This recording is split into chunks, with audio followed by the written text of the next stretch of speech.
Update us what happened. I was quite busy. I know a lot of our my fellow Americans were as well. What was the significance of this? Who died? Who is responsible? Do we know who's responsible? Tell us and walk us through it, please.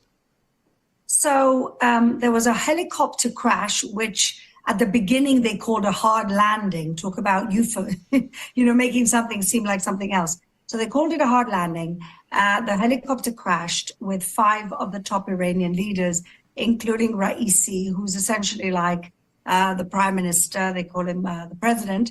He is not the top of the pile. The top of the pile is Khamenei, who is the supreme leader.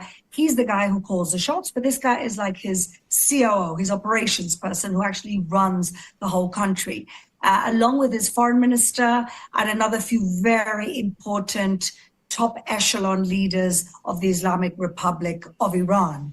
And so, nobody's crying about this because we're talking about really bad guys. Raisi used to be the head of the judiciary in Iran, and he sent about 30,000 people to their deaths, including many women for showing a little strand of hair and all sorts of other extremely repressive measures.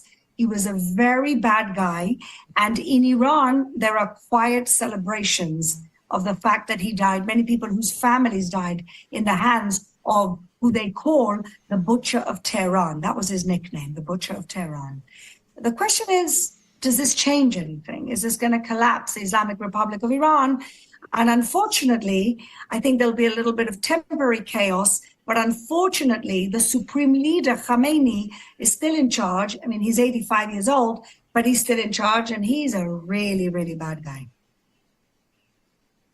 No, he's terrible. And I don't see any sort of adjustment from the Iranian regime, especially in the last couple of weeks. This is obviously going to be destabilizing. Can you speak to the current wars that, and I say plural, let's say fronts that Israel is fighting, Hezbollah, what's happening in Gaza, and then, of course, this kind of mounting threat against Iran and Iran funding proxies.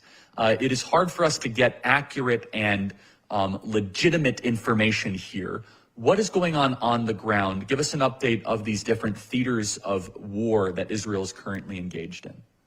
So let me just give you the entire context. And the context is this. Iran is the funder and the facilitator and the trainer of all the different Islamic jihadi proxies that are causing all the war, the bloodshed in the region. So who are they? So you have Hamas, who, as you know, started a massacre they massacred Israelis on October 7th, the worst atrocity of Jews since the Holocaust. They fund Hezbollah. Hezbollah are the terrorist group who have political legitimacy in Lebanon, who are basically, since the 9th of October, throwing rockets, so much so that 150,000 people from the north of Israel, 10 kilometers from the border with Lebanon, have had to evacuate. We have everybody talks about displacement in Gaza. Nobody talks about displacement in Israel.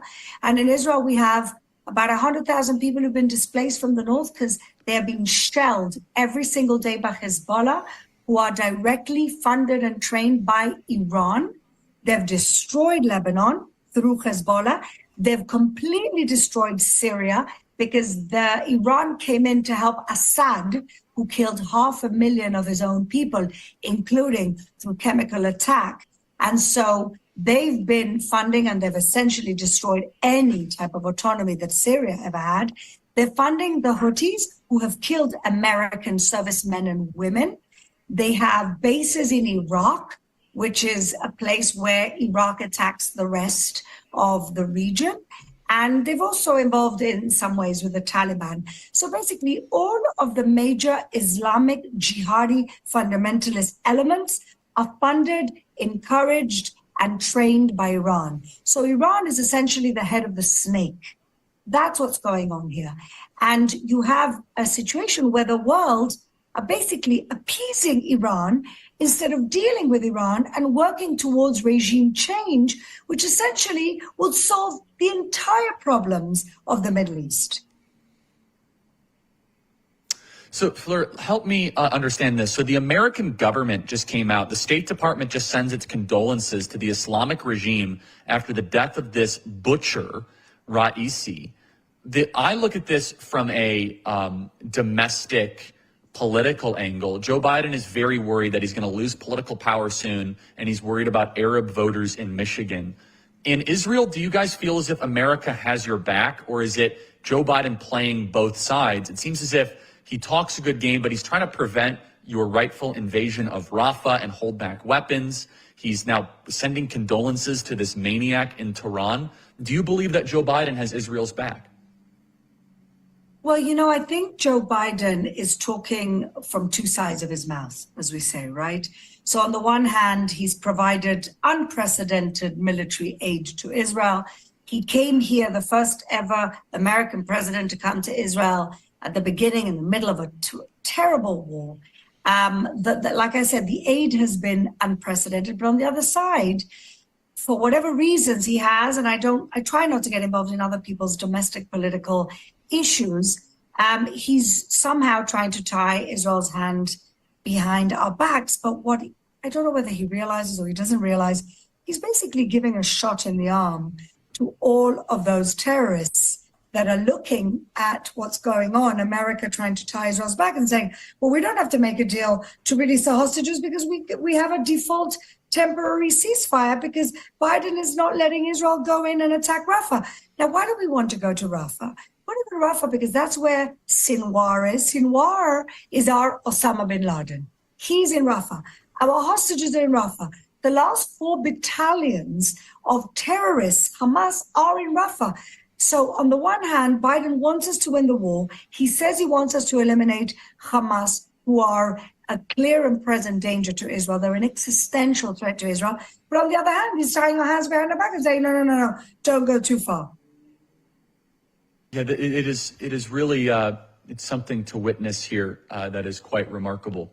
Final thoughts here, Fleur. What do you anticipate an invasion of Rafah sometime soon? I also want to talk about the ICC. Sure. And I know that there's a lot of news there. So can you just walk us through the latest with the ICC, the International Criminal Court? So just last point on Rafah, we are going into Rafah. We started doing surgical attacks.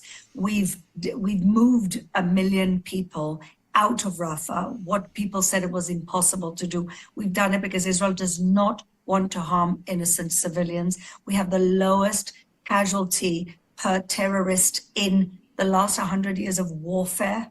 And yet this kind of goes into your question about the ICC. The ICC put out a request to their court for an arrest warrant on Sinwar, who is our Osama bin Laden, and on our Prime Minister Benjamin Netanyahu and our Defense Minister Yoav Gallant.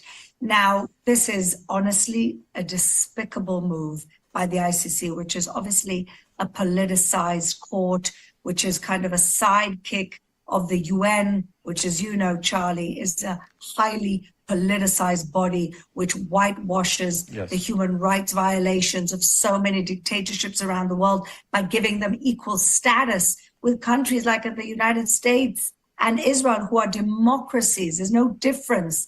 And the ICC have come out and basically made an equivalency between the head of a terrorist organization that indiscriminately killed babies on October 7th and the democratically elected prime minister of a country that sanctifies freedoms and everything else that you Americans also hold dear. So we have a very, very dangerous situation. But I'll tell you what the good news is. The USA is not a signatory to the ICC, and neither is Israel. So the question is, do they really have jurisdiction to put out these arrest warrants? That's the question. Do they have jurisdiction? And if the United States really wants to be Israel's ally, what they will do is what Trump did and threaten them with sanctions. And once the United States puts their skin in the game, they cannot get away with what they've just done.